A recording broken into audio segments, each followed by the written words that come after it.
Productive Disruption is a podcast presented by Rhodes Branding, spotlighting bold and innovative ideas that have the ability to reshape K-12 education. If you're looking for actionable ideas about how to operate and innovate your school, you've come to the right place. Let's get started. Welcome to another episode of Productive Disruption. I'm your host, Molly McGowan-Gorsuch, and I'm the Director of Client Engagement at Rhodes Branding. Today, we're kicking off a two-part series with the Educator, Perceptions, and Insights Center, which I'm going to call EPIC from now on, with our guest, Dr. Bret Church.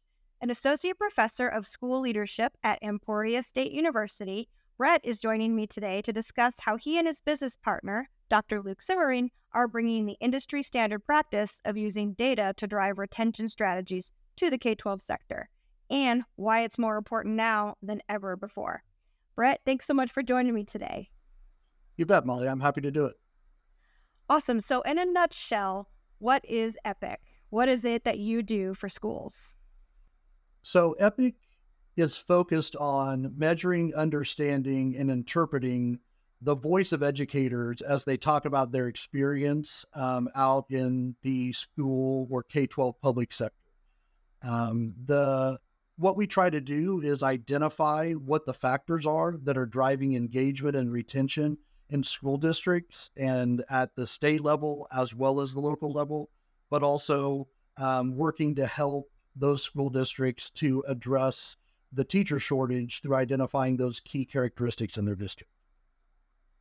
Gotcha. So it sounds like it's a very personalized approach and kind of what other industries are doing to maintain their own healthy workforce. Am I on the right track there? Yes, absolutely. And that's why the partnership that I have with Dr. Simmering is very valuable to both of us, because I come from that education background and he comes from, he's an industrial organizational psychologist, so he comes from other sectors in his background, and it kind of helps us blend those two things together. So can you dive into that a little bit more? Like, what are some of the actual things you do? So it really started with the Kansas Teacher Retention Initiative in our state of Kansas, working together with some key partners. And those were organizations that are the Teachers Association, so the KNEA, USA Administrators of Kansas, which is obviously the Administrators Association, and then the Board Association, the Kansas Association of School Boards. And in working with them and them helping us communicate the value of this project, through joint press releases, et cetera, we were able to get 50% of educators in Kansas to take our survey, and then to be able to leverage that information to not only help us at a state level, but start looking at district levels as well. And I know that in our conversations before, you've mentioned that the industries that are attracting and recruiting educators away from the field are actually using this exact type of strategy. What does it take to get that into K-12 right now? What are some of the things you're seeing and doing? Well, I'd say there's three things that we really focused on. The first is helping educators understand that in a lot of cases, some of the sectors or professions that we're losing teachers to are using this type of data. I was in a presentation recently where a school board member who's actually in corporate HR in their day job talked about having this type of data for over a decade in their work. And so the first thing we're trying to do is show that to school districts and in a lot of ways make them aware that this is possible. The second is to really look at how we look at return on investment. So the cost of turnover and what it costs a district, and then being able to say, how do we make sure we're putting our investments to address that in the right places by using those analytics? And then I think the third piece is just creating an opportunity for districts to give voice to the educators by doing this type of approach so educators feel heard, which I know we'll probably talk a little bit about later with regards to some of the key engagement things we learned in the work. Absolutely. And you talked about saying that it's an opportunity for districts to look at what their own people are saying, right? So if a district is thinking about leveraging this type of analysis, what kind of key factors are they looking at? What do they need to be looking at as far as what why they're staying or why they're leaving. Is that same across the board, or is it very like specific? Well, that was actually one of the things that surprised us a little bit when we did the first Kansas Teacher Retention Survey. And that was, while we could look at the state level, which is where we started, and we saw some very clear drivers, as we looked at the variance in the data by district, what we found was there was much more variance by district at that level. And so we understand that districts have unique drivers. And when I talk about drivers, I'm talking about statistical drivers of engagement and retention. So the idea of what are the factors at a school district level that are really at the point of decision making in your teachers to determine whether or not they're going to stay or leave, whether that be leave the profession, go to another district, what is really at the key decision points when they make those decisions. And what we found was that in working with some districts, what we found was, as an example, there was a district that was looking at the state data. And one of the key areas there was the ability to secure a substitute. So they were thinking about increasing their substitute pay daily rate. But when we looked at their district-specific drivers, what we found was that was actually not a driver in their school district. So that district was about to make a significant financial investment in an area that may not have had the return that it would have if they understood their district drivers. And so that's where we kind of made that next step to realizing that district level is really important. Well, I know that each district is very specific, like you said, but just kind of as an overall, can you give some ideas of what some of those drivers are, just for folks who are listening? Sure. So some drivers at the state level, for instance, and that we see very consistently, and probably the one we see the most across all districts, or at least across the highest number of districts, is the society's view of the teaching profession. So the view that educators feel like society isn't valuing them, and their view is negative about what they're trying to do in their work. And what we found was at the state level, that was 1/3 of a point lower on our 5-point Likert scale than any other factor. But we also see that idea of securing a substitute is one we see a lot. But we also found that, and research shows us this, but it's reinforced, is the principal is extremely important. So all 5 questions we asked about the principal on the survey, all 5 of them were drivers of engagement and retention. It's that relationship piece, right? Absolutely. With the principal as well. So knowing that those are some of the overall trends that you're seeing in districts, are there specific drivers that you're seeing regionally, or again, is it pretty much unique to the district? It really is unique to the district. When we look even in specific regions in our state, whether we look at urban districts or rural districts, there's not as much consistency by geography or by location, and even by size in some cases. But one of the things that we do see that is consistent also is that when we think about engagement and we think about the questions we ask around engagement, that idea of my voice and opinion is valued is a question that educators point to as being an area that they really feel like could improve. And that is making sure their voice is heard. And in some ways, gathering information from them through the approach we use is trying to highlight that voice when it comes to decisions that are being made. So you mentioned a district before that was about to invest some money in something that maybe would not have seen the return on investment. That makes me think about how we saw a lot. It was a very popular selling point or key messaging tactic over the past few years that districts are offering signing bonuses for new employees. And that's kind of an attempt to turn the tide in the teacher workforce shortage. Is that something that you're seeing districts do, or maybe perhaps misplace some funds in as far as, I don't want to say misplace, but Sure. Put them where maybe the ROI isn't going to be as impactful? Or what are your thoughts on that?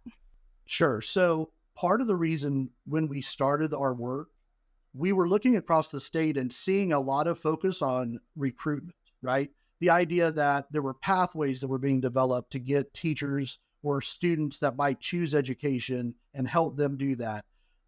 recruitment in terms of offering signing bonuses or other incentives to sign on.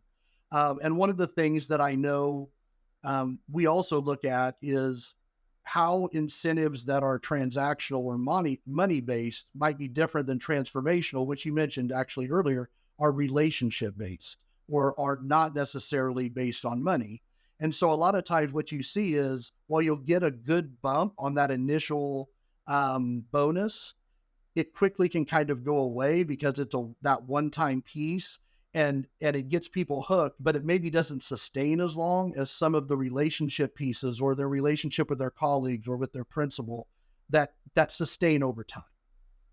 So as you're finding these things and noting them for districts, I guess, take us through the process of what that looks like when they're engaging with EPIC, right? They're finding these things out of the district. How are you going about doing that? And then how do you synthesize that for the district and help them make that into something actionable?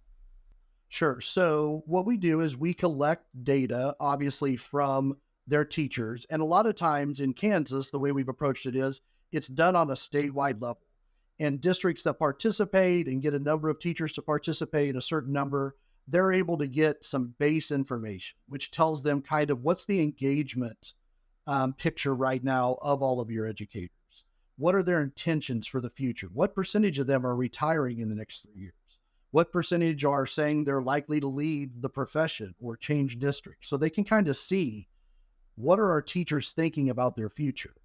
And then we have 34 areas that we look at for satisfaction, which are those principal questions, the question about salary or benefits. And we run an analysis so that we can find the statistical drivers by running an analysis that looks at both engagement and retention and lays that over to figure out what are those drivers that are specific to whatever sample we're looking at. So is it Kansans as a whole, or is it specifically District USD 202? Or whatever that might be, right? And then we're able to provide that to them and give them a place to start and where to focus as they're making efforts to try to improve that retention and engagement, and then be able to track it over time. And you mentioned transactional versus transformational. How does that show itself in the data, and how are you able to, I guess, share that with districts? So an example would be, these ideas of transactional versus transformational really is something that works across the board in any sector. And the idea is, what are those things that go to what we call escalating zero point? So I make a certain amount of money, and 5 years later, I'm doing the same job. Maybe I've gotten a tiny raise, or I'm making the same amount of money, but I'm like, wow, I should be making a lot more money. So no matter what you make, you're always thinking, I need to make more. Where there are things that transformational items like relationships or the quality of professional development or things of that nature that don't reset as quickly. And so an example would be in a transformational area. The reason it comes down in some ways to investments and dollars, in some cases for districts, where we can help them, is to say, look, this is a driver of engagement in your district, and it's low satisfaction right now. And it's the quality of your professional development. You're really investing money in professional development. You can focus on what needs are we not meeting, talk further to your staff, try to improve that area. It's not going to cost you any more money because you're already investing money in professional development, but there's a lot of meat on the bone for you to make a huge improvement here that can impact your overall engagement. While these areas are going to take more of a financial investment, and try to help them with not only which ones will be financial investments, which ones won't, but also that are short-term and long-term goals. Because sometimes it's going to take a while to get where you want to be with the salary, but there are things you can do right now. And also making sure that your teachers understand you're listening and you're doing things based on what they're telling you. And that is half the battle. Our educators knowing that someone's listening to them. Absolutely. And it sounds like you're able to show them sort of a forecast, right? Saying, here are the things you can do right now to get the most bang for your buck, or perhaps no money at all in those transformational changes. And then mapping out the future of what maybe you could be looking at doing as you continue to listen to your constituents, basically. Awesome. So I know we're going to be diving into more detail with this with Luke in our next episode, but you talked about decision-making factors. Can you touch on any trends that Epic is seeing in those decision-making factors among Gen Z professionals specifically? Because I know there's a lot of generational differences and some drivers there. Right. Well, as you can imagine, things like educational incentives or money to help pay for college or pay off loans, that's obviously something that with that generation really stands out because of the cost of college going up and because of their ability to handle that type of debt as they get started in their career. But I think the other piece that we notice is that Gen Z seems to not see the incentives that are offered to teachers as necessarily applying to them and where they are. So an example would be, let's say a district provides a financial benefit when someone retires if they have a bank of sick days that they didn't use. And so for every sick day, you can get X amount of dollars when you retire. Well, if you're a Gen Z educator, data tells you that you're going to change professions possibly a couple times, let alone where you're teaching before you retire. And so to them, there's no benefit to not using their days because the incentive that's there doesn't really address what they're looking for, while it does maybe teachers of generations that are a little bit closer to retirement. So one thing that's general is districts looking at and encouraging to look at the incentives that are in place and how they affect different generations of educators and what it is they're wanting and looking for. Very seldom are Gen Z educators going to start in a district and teach there for 35 to 40 years and retire and never go anywhere else. What are some of those incentives that you're seeing utilize, really strategically in districts to address things like this, like generational differences? So even though it may not be as much of a financial benefit, for instance, if it costs a district, just to make it simple, $100 to get a substitute, we see some districts saying, listen, if you have X number of leave days left at the end of the year, we'll pay you 2/3 or 3/4 of what we would pay a sub at the end of the year up to this many days. Excuse me. So if you're a Gen Z educator, that might be $400 or $500 at the end of the year. And that might be something that you can use to take to get away for a weekend or to be able to do those things. And that's an incentive where you don't necessarily take away the option of retirement, but you're looking at a way to also incentivize them not taking their days during the school year and using it in a way and it's still saving you money because you're not paying a sub, you'd be paying them more. And it's hard to find subs anyway. So that's just a way where it's kind of multiple places where you can kind of win as a district, taking that desire of the Gen Z generation into account. And that's a cool idea because that speaks to, I don't know if I am technically part of Gen Z. I don't really know what generation I belong to. But the idea of really appreciating and using your time off and valuing that work-life balance. I'm seeing, the younger generations are valuing that more and more. So that's a cool way to say, hey, you've earned this and you deserve this time, but like maybe think of it in a different way. Right. Absolutely. That's cool. Yeah. So are there other trends that you're seeing, maybe not in specific Gen Z or maybe other generations that you can touch on about decision-making factors? Yeah, I think that relationship with colleagues is something that we see is really important across generations. That I think sometimes we underestimate the value of people having that connection with their colleagues. There's an old saying, you don't quit your job, you quit your boss. Well, we're looking more and more at the fact that sometimes you're not quitting your boss, you're quitting your colleagues. And so a practice might be that in some places, a new educator coming into a district may be hired and not even know the people they're going to be working with, who's going to be on their team. And then they arrive and they show up and they feel like maybe I don't fit very well here.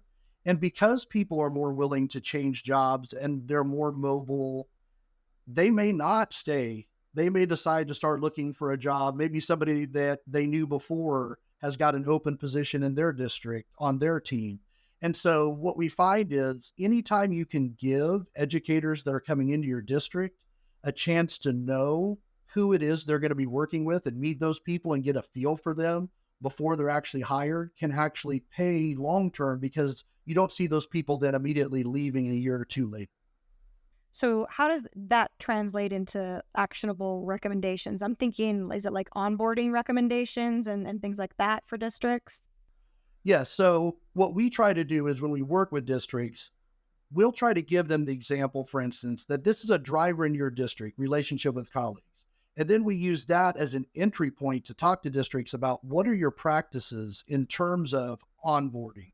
What is the interview process? How exposed are teachers when they come to your district and take a job to who they're going to be working with?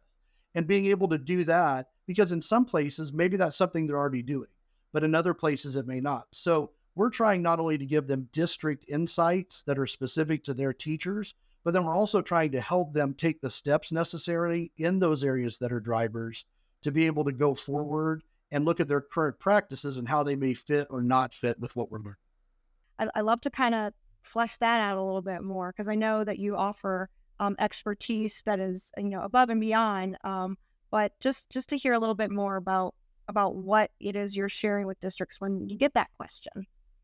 Sure. So a lot of times what we're doing is not only looking at current practice, but also saying to them, okay, so what you're telling me is you've made a huge investment in insurance to make insurance more affordable and to pay for a single plan or whatever that might be. But the data is saying that teachers still see it as low satisfaction. So a lot of times they're like, how can this be? We've made this huge investment in this piece. And our message is, do teachers understand that you've made this investment? Do they understand that you paying for a single plan is not you, that it is very unique, that not everybody does that? If it's professional development, let us talk to you about how to do focus groups in a way where you can hear from them. What about professional development is not meeting your needs? And so kind of that next step, depending on what those items are, so they can get more specific information from the voice of their educators. And that kind of speaks to what we do, is also helping them understand like where their white space is, what they can own and what maybe they need to improve. And then what sets them apart, like you're saying, is like, hey, maybe we are investing in this way that is way different than the district down the road or our competitor, and let's use that to position ourselves in the position of strength for our recruitment and retention. And I think Molly, that's a great point, because one of the things we tend to talk a lot about with what we give districts is what are those low satisfaction items that are drivers? But we also provide them with their moderate and high satisfaction items that are drivers. So your high satisfaction items that are drivers, those are the things you want to be using to your advantage when you're recruiting and saying to people, hey, we know from our teachers that this is an area that they're really happy about. Like they really give our principals high marks and their relationship with their principal is really strong. Because then you're recruiting people with things that are high satisfaction, but they're also really important in your district. And so, we talk a lot about the areas to improve, but we can also leverage the areas that are really going well. But we know for sure that these are those areas because we run that statistical analysis and are able to give them that. And that's really that part that's happening in other sectors that we're bringing to education. And it also sounds like, too, there are a lot of things in education and perhaps in just speaking about human resources and retention, recruitment, there are some things we think we know, and we can probably generalize, say, like, this is working for our district, this is working, this is satisfying to our staff. But having that statistical data to back it up makes it an even stronger selling point. Right. Because in that case, especially, we have a lot of districts that when they take the survey, they're getting 90 to 100% participation, right? So it's not just, oh, we heard back from these people and they all said this. When you're starting to get really high response rates and engaging teachers and saying, we want to hear from you, and seeing a wide breadth of your educators, not only can we say to you, we're more statistically confident, but you can feel more confident because you're hearing from almost everyone versus something that is sent out and gets 15% of the people respond. Right. And That's important because I know from my previous work in a school district, there is a tendency for staff and students even getting over surveyed in schools. So I think, being able to work with someone who is cognizant of that, and then also crafting it in a way and having that buy-in from the leadership level, saying this is something that's going to set us apart. That's really important. And when we have people ask us, how did you get 50% of educators in Kansas to take this survey? That's such a high number.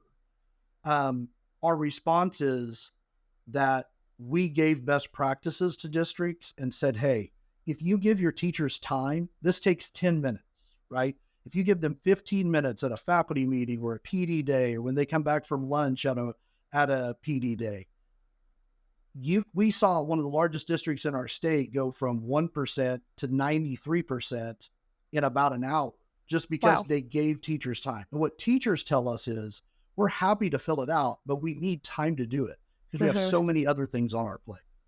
Right. It's like making that space for it. Right. And we touched on recruitment. We talked about retention. Retention seems to be the buzzword replacing recruitment for a while, but I know that when you and I spoke last, you mentioned really the importance of engagement, and you touched on that a little bit earlier in our conversation. Can you speak to that and the difference a little bit? Sure. So engagement is really the lead measure of retention. So our questions around engagement, that section that gives us an insight into engagement, the questions all of our survey questions relate to 4 questions. And those 4 questions are, am I heard? Am I growing? Am I connected? And am I motivated?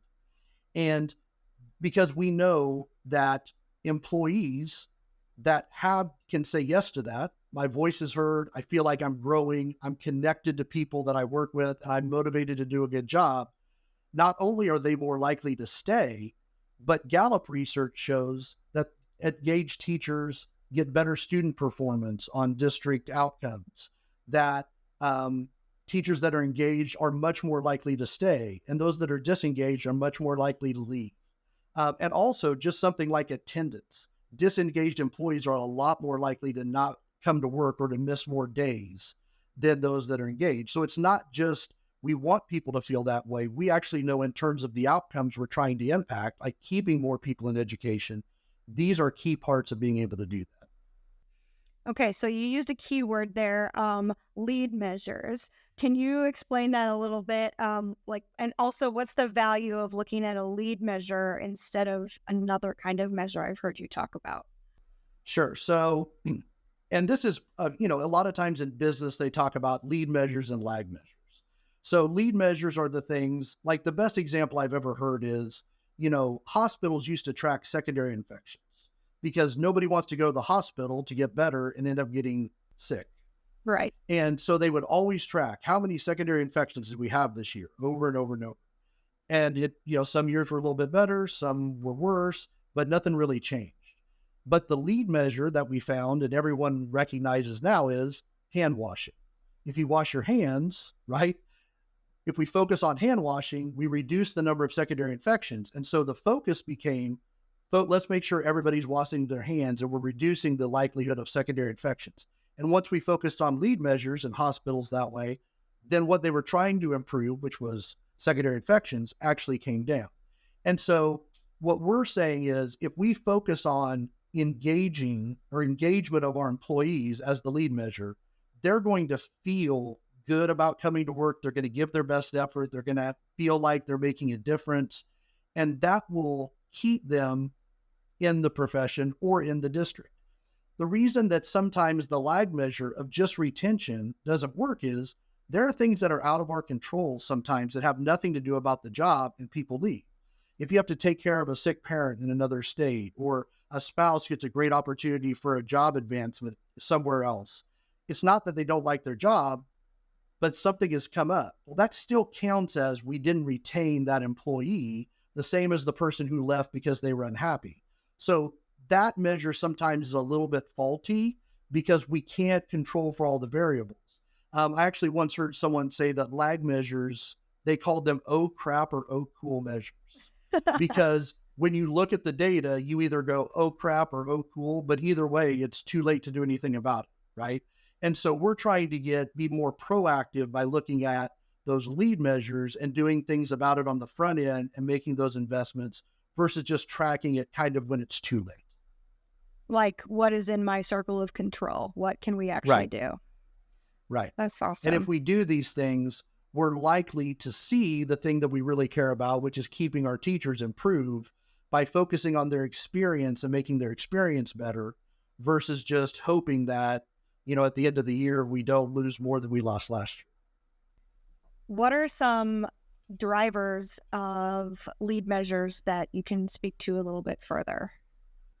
So one of them is when we talked earlier about one of the lower areas in terms of lead measures is that question of my voice and opinion are valued, right? But other ones are, one of the strongest one is I have someone at work that cares about me, right? That's something that's pretty strong when we look at our engagement, right? And that I have someone at work that cares about me, that's am I connected, right? I have someone at work that I feel like cares about me. And the questions that we ask in that area are really similar to the types of engagement questions you'd ask in any sector or any industry, right?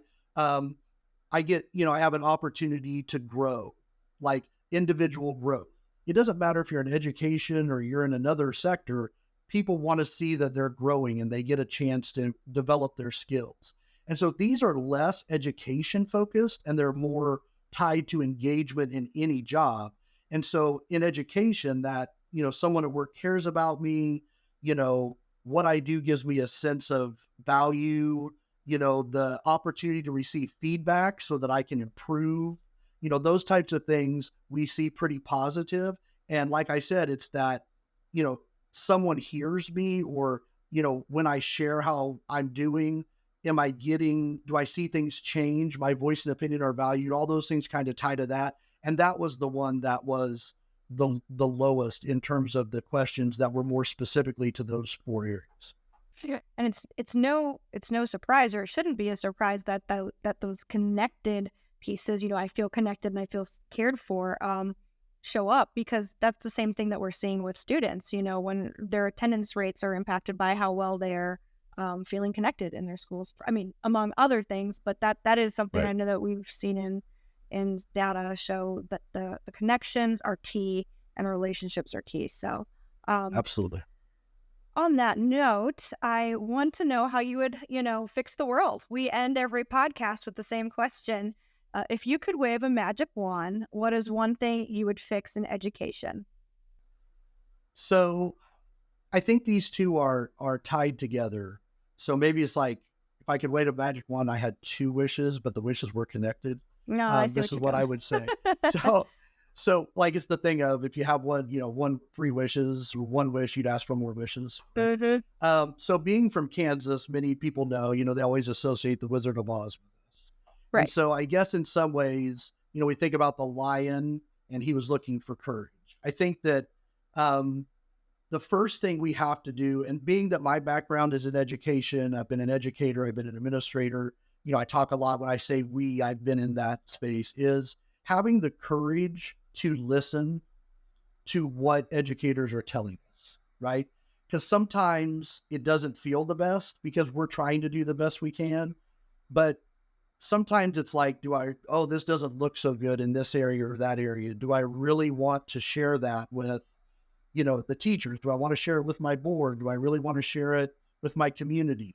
But the courage I think sometimes the reason that's hard is because we don't feel like we're not sure what we can do about it. But I think the courage is to say, this exists, whether we know it or not. Like, these are the views and how people are feeling. We can do something about it and make sure we're focused in the right areas if we have the courage to go ahead and take the next step, get this information, but then figure out what to do about it and be able to point to our educators and say, hey, this is what we heard from you. This is what we're doing. Because ultimately, there's no one who doesn't, who has all the money in the world that they want to be able to educate their students or pay their teachers or whatever. But we do have the opportunity to make sure that the dollars we're spending and where we're investing those are going to the right place. Because ultimately, having an impact with the dollars we do have is also important. And so I think it's that because this is kind of different for educators, it's embracing that, administrators and boards, embracing that and saying, listen, we want to hear from our teachers, and no matter what it says, we're going to try to figure out what to do about it and take action to try to be proactive and to be able to do everything we can to keep our educators in the profession. So that would be my magic wand, 2 or 3, or how many wishes I came up with. Well, I think we would grant you the extra wish if that's going to be the the case. Awesome. Well, Bret, thank you so much for your time today. If our audience members would want to connect with you, where can they find you? They can email me at bret.church@edu-epic.com. And they can also follow me on Twitter at DocBretChurch, so DocBretChurch. Perfect. And we can link those in the show notes, and as well as information for Epic. Great. Be sure to stay tuned for our second episode in this series, where Dr. Luke Simmering of Epic will dive deeper into how school districts can pinpoint those risk factors we were talking about and predict turnover, how generational differences impact the type of incentives employers are seeking, and more. Bret, thanks again. I really enjoyed speaking with you today. Thanks so much, Molly.